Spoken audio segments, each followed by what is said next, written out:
आज की वीडियो शर्मिंदा। रात के 12 बजने वाले थे। अनिल और उसकी पत्नी शोभा गहरी नींद में सोए हुए थे। तभी अनिल को एहसास हुआ जैसे कोई उसे हिला रहा हो। उसने झटके से आंखें खोली तो शोभा दर्द से कहर रहते हुए बोली, उठो ना, देखो मेरे पेट में बहुत दर्द हो रहा है। अनिल झटके से उठ बैठा। पत्नी के माथे पर पसीने की बूंदें और उसकी खराब होते हालत देखकर वह बेचैन हो उठा।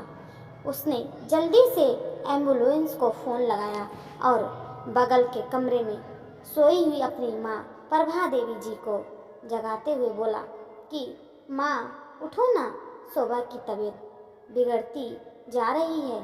प्रभा जी भी आंखें मलते हुए बाहर आई और उबसी लेते हुए कहने लगी कि गर्भावस्था के समय ऐसी छोटी मोटी दिक्कतें तो होती ही रहती है, ज़्यादा परेशान होने की ज़रूरत नहीं है। बहू को गैस हो गई होगी। लेकिन शोभा ने दर्द से तड़पते हुए कहा, नहीं मम्मी जी, ये कुछ अजीब सा दर्द हो रहा है, मुझे तो बहुत घबराहट हो रही है। तभी बाहर एम्बुलेंस आ गई। अनिल ने प्रभा जी से कहा कि माँ तुम घर पर रहो, मैं इसके लेकर हॉस्पिटल जाता हूँ। हॉस्पिटल जाने पर डॉक्टर ने तुरंत ट्रीटमेंट शुरू किया। डॉक्टर ने बताया कि कुछ जटिलताओं के कारण शालिनी का गर्भ बहुत कमज़ोर है। ऐसे में इसे पूरी तरह से बेड रेस्ट पर रहना होगा, नहीं तो बच्चा की जान को खतरा हो सके है।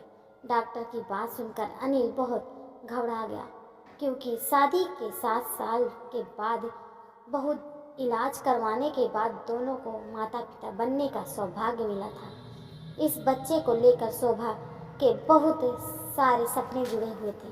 वो उन सपनों को टूटकर बिखरने नहीं देना चाहता था। अनिल के प्रण कर लिया था कि वह शोभा और अपने बच्चों को कुछ नहीं होने देगा।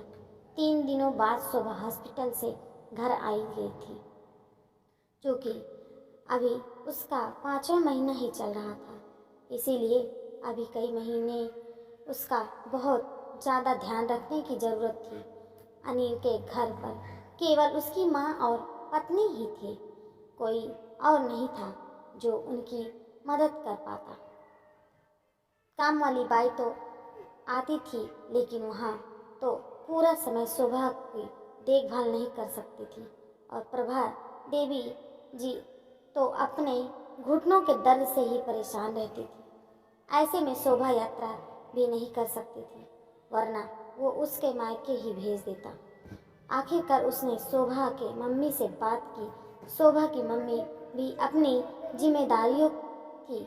उन्होंने कहा कि मैं एक काम करती हूँ, मैं अपनी छोटी बेटी शालिनी को वहाँ मदद करने के लिए भेज देती हूँ। अनिल धन्यवाद देते हुए तुरंत राजी हो गया।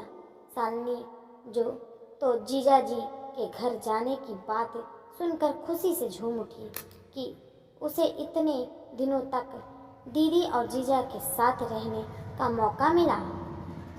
शालिनी जैसे ही शोभा के यहाँ पहुँची तो उसने आते ही घर की और अपनी दीदी का देखभाल भी की सारी जिम्मेदारी उठा ली। शालिनी 20 वर्ष हंसमुखी और चुलबुली किस्म की लड़की थी। घर के काम करने के साथ साथ पूरे समय शोभा को अपनी चटपटी बातों से हंसाती रहती थी। पहले तो अनिल ऑफिस चला जाता था तो पीछे से शोभा अकेले आज रह जाती थी, लेकिन बहन के आ जाने के कारण अब उसे भी बहुत अच्छा लगने लगा था। घर में बहुत खुशनुमा माहौल बन गया था। वैसे तो सब कुछ ठीक ठाक था, लेकिन प्रभा जी जब कभी शालिनी को बैठकर मोबाइल यूज करते हुए लेती तो वह बहुत चिढ़ जाती थी। उन्हें लगता था कि शालिनी यहाँ अपनी दीदी की देखभाल करने के लिए आई है, घर के काम करने के लिए आई है, तो फिर आराम से क्यों बैठी हुई है। इसलिए जैसे ही वो शालिनी को बैठे हुए देखती तो कोई ना कोई काम बताकर उसे उठा देती थी। शालिनी उनके इस व्यवहार को समझ नहीं पाती थी। वो सहज होकर सारे काम करती रहती थी। एक दिन दोपहर के खाना खाने के बाद सुबह आराम कर रही थी। प्रभा देवी जी भी अपने कमरे में थी। शालिनी ने दोपहर के खाने के बाद रसोई समेट नहीं थी, क्योंकि आज वो बहुत थक गई थी। इसलिए थोड़ी देर अपने कमरे में लेटकर वो मोबाइल में अपनी सहेलियों से चैट करने लगी। इस बीच प्रभा जी रसोई में पानी पीने के लिए गई। बिखरी हुई रसोई देखकर वह गुस्से में भड़क गई उठी, और जब उन्होंने शालिनी के कमरे में झांक कर देखा कि शालिनी बेड पर लेटी हुई मज़े से मोबाइल यूज कर रही है, तो उन्होंने भड़कते हुए कहा, शालिनी, तुम यहाँ आराम से लेटी हो? वहाँ देखो तो रसोई कितना गंदी पड़ी है। अगर हम कोई जिम्मेदारी उठाते हैं ना, तो उसे पूरी जिम्मेदारी ईमानदारी से निभाना भी चाहिए। तुम यहाँ टाइम पास करने में तो नहीं हो? यह बात सुनकर शालिनी थोड़ा चौंक गई और उसने झट से मोबाइल बिस्तर पर रखकर रसोई की तरफ कदम बढ़ा दिया। लेकिन आज उसे प्रभा जी से बात बहुत अटपटी सी लगी थी। जैसे ही शालिनी रसोई समेट कर वापस आई तो उसने सुनी कि प्रभा जी बालकनी में खड़ी होकर किसी से फ़ोन पर बात कर रही हो। शिकायत भरे स्वर में कह रही थी, देखो ना, बहू के बहन तो यहाँ पर आकर महारानी बन गई है। अरे, उसे यहाँ काम करने के लिए बुलाया गया है, लेकिन वह तो बस मुफ्त की रोटी तोड़ती रहती है। दिन भर बेसों की तरह खिलखिलाती रहती है और हमेशा मोबाइल में लगी रहती है। अगर इसके पीछे ना पड़ो तो यहाँ तो कोई काम नहीं करेगी, बस ठूस ठूस कर खाएगी और एहसान जताएगी कि मैं तो यहाँ मदद करने आई हूँ। हमने इसे यहाँ काम करने के लिए लाया रखा है, लेकिन यहाँ बहुत काम चोर है। प्रभा जी की बात सुनते ही शालिनी अवाक रह गई। वह गुस्से से तिलमिलाते उठी। उसने सोचा कि आने दो शाम को जीजा जी को, मैं उनके सामने ही बात करूँगी। शाम को अनिल ऑफिस से आया तो शालिनी अपने कमरे में थी। चाय नाश्ते का इंतजाम नहीं हुआ था तो अनिल शालिनी के पास पहुंचा। वो उसे खामोश देखकर पूछने लगा कि क्या बात है साहिबा, आज ये तो आप बहुत खामोश ही लग रही हो। शालिनी ने गंभीर स्वर से कहा कि जीजा जी, आज मैं मजाक के मूड में नहीं हूँ। पहले चलिए, मुझे आंटी जी से कुछ बात करनी है। वहाँ बात में आपको सामने ही करना चाहती हूँ, इसीलिए आपका इंतज़ार कर रही थी। उसकी गंभीर मुखमुद्रा देखकर अनिल भी गंभीर हो गया और शालिनी के साथ अपनी माँ के कमरे में पहुँचा। शालिनी ने प्रभा जी से सीधे सीधे पूछ लिया, आंटी जी, मैं आपके घर में आई हूँ तो आपको कोई दिक्कत है क्या? प्रभा जी सब बताते हुए बोली कि नहीं बेटे, तुम ऐसे क्यों कह रही हो? शालिनी ने कठोर स्वर से कहा, आप जब दोपहर में फ़ोन पर बात कर रही थी तो मैंने सब सुन लिया था। आप यह बात आइए कि क्या मैं कोई नौकरानी हूँ जो आप फ़ोन पर कह रही थी कि मैं यहाँ मुफ्त की रोटी तोड़ रही हूँ, काम करने के लिए लाई हूँ तो काम नहीं करती हूँ। आप इसीलिए हमेशा मेरे पीछे पड़ी रहती थी। मैं 2 मिनट के लिए भी बैठ जाती हूँ तो आप मुझे कोई ना कोई काम बताकर उठा देती थी। तो क्या मैं यहाँ तो वक्त का खाना खाती हूँ तो उसी की कीमत वसूलने के लिए मुझे दिन भर नाचती रहेगी या कौन सी बात है हुई भला? आज मेरी बहुत अपमान हुई है। ऐसा कहकर शालिनी रोने लगी। उसने शोभा को इन सब बातों में शामिल नहीं किया था। तुम शांत हो जाओ, माँ से मैं बात कर लेता हूँ। शालिनी गुस्से में रसोई में चली गई। क्यों, उसे डिनर की तैयारी करनी थी। आधे घंटे बाद अनिल रसोई में आया और शालिनी से कहने लगा, शालिनी, रात को डिनर के बाद छत पर चली आना, मुझे तुमसे बहुत ज़रूरी बात करनी है। शालिनी ने डिनर बना दिया था। सभी लोग खाना खा रहे थे। आज शालिनी गुमसुम सी थी। शोभा ने पूछा कि क्या हुआ शालिनी, आज तुम इतनी चुपचाप क्यों हो? तो शालिनी ने अपनी दीदी को बहलाते हुए कहा कि अरे दीदी, कुछ नहीं हुआ, बस ऐसे ही मेरे सिर में थोड़ा सा दर्द रहा है। शोभा अपने कमरे में आराम करने के लिए जा चुकी थी। प्रभा देवी जी पहले को अपेक्षा शांत नजर आ रही थी। वो सोच रही थी कि अगर दीदी प्रेग्नेंट ना होती तो शायद ऐसा कभी ना होता। फिलहाल दीदी के कारण ही वो मजबूर में चुप थी। उसकी जीजाजी भी थोड़ी देर में वहां आ गए।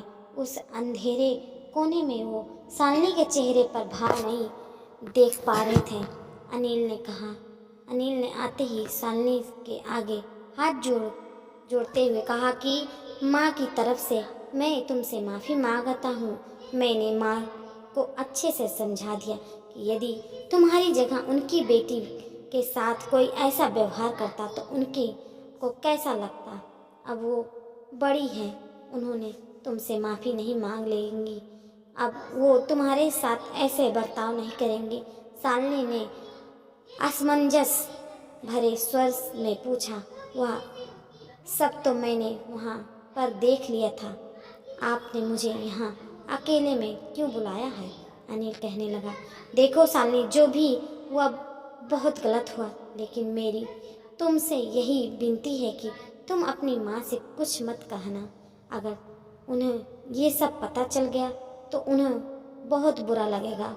ऐसे में हमारी क्या इज्जत रह जाएगी। मैंने तुम्हें यहाँ मदद करने के लिए बुलाया है, और अगर इस घर में तुम्हारा अपमान हुआ है तो इसमें सारा कसूर मेरी है। इसीलिए मैं नहीं चाहता हूँ कि तुम्हारी माँ की नज़रों में परिवार की इज्जत कम हो जाए।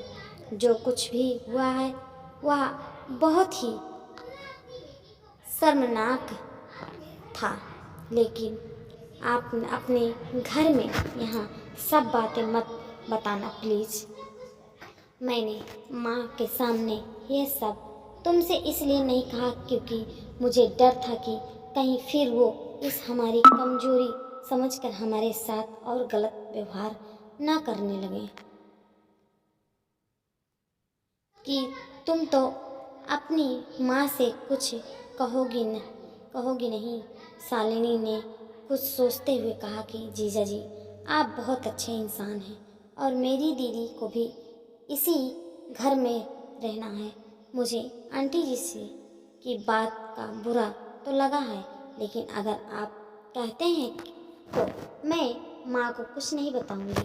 शालिनी की बात सुनकर अनिल के मन में उठा हुआ भयंकर तूफान थम सा गया। उस दिन के बाद से प्रभा जी ने कभी भी शालिनी के साथ नौकरानी से जैसे व्यवहार नहीं किया। शोभा ने अच्छी देखभाल के कारण समय आने पर एक परी सी बेटी का जन्म दिया। शालिनी हर कदम पर उसका साथ निभाते रही। कहीं न कहीं प्रभा जी अपने व्यवहार से शर्मिंदा थी, क्योंकि शालिनी ने कभी भी उन्हें अपने व्यवहार से नीचा दिखाने की कोशिश नहीं की थी। ऐसे मुश्किल समय में मदद करने वाली लड़की उस परिवार के लिए किसी फरिश्ते से कम नहीं थी।